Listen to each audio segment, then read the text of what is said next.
یوم تبلی السرائر، جس دن سارے راز ظاہر کیے جائیں گے انسان کے. جس طرح وہ گاہ ظاہر کرے گا اسی طرح اللہ رب قیامت کے دن سارے انسانوں کے اعمال کو ظاہر فرمائیں گے. یہ فرماتے ہیں. اب تبلا کا معنی ظاہر ہے، سرائر راز کو کہتے ہیں، بید کو کہتے ہیں. انہ علیم بذات الصدور، بے شک اللہ تعالیٰ دلوں کے راز بید کو جانتے ہیں. اگلے آیات میں فرماتے ہیں فما لہ من قوت ولا ناصر. اب دیکھو کفار مکہ کہتے تھے کہ ہمارے پاس اتنی جائیدادیں ہیں، اتنی مالیں ہیں، اتنی بیٹے ہیں، اتنی بڑی خاندان ہے، ہم ان کو دے کر اپنے عذاب سے کیا کریں گے؟ عذاب کو ہٹائیں گے. یہ کہتے تھے کفار مکہ. اللہ رب کیا فرماتے فما لہ من قوت ولا ناصر، اے مکے کے کافروں فما لہ پس کوئی نہیں ہوگا من قوت، آپ کے کوئی مدد کرنے والا، آپ کی کوئی طاقت نہیں ہوگی، ولا ناصر نہ کوئی تمہارا مددگار ہوگا. ٹھیک ہے.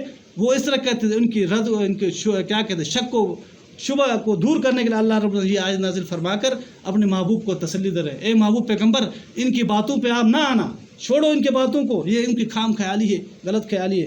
اگلے آیت میں فرماتے ہیں اللہ رب العزت والسماء ذات الرج، اور آسمان کی قسم، ذات الرج، رج کہتے ہیں بارش برسانے والے آسمان کی قسم. اگلے آیت میں فرماتے ہیں والارض ذات الصدع، اور اس زمین کی قسم جو پھٹنے والی زمین کی قسم. اب دیکھو اللہ زمین کی قسم کہتے ہیں، قرب قیامت کے دن زمین پھٹے گی. اب دیکھو زمین کے اندر جب پھٹے گی تو اس کے اندر سے جواہرات نکلیں گے. اب دیکھو زمین کے اندر کتنے معدنیات ہیں، کتنے خزانے ہیں، سونے کے، تیل کے، گیس کے. جب قیامت کے قریب اللہ رب العزت زمین کو پھاڑ ڈالے گا تو اسی وقت کیا ہوں گے؟ سارے خزانے باہر نکلیں گے. میرے بھائی دوستوں بزرگ، اسی طرح اللہ فرماتے ہیں اے انسان قیامت کے دن تیرے سارے راز جو آپ نے چھپ کر گناہ کیے، آپ نے ظاہراً گناہ کیے، سارے میں ظاہر کر دوں گا. اس لیے فرمایا والارض ذات الصدع سے یہ مراد ہے.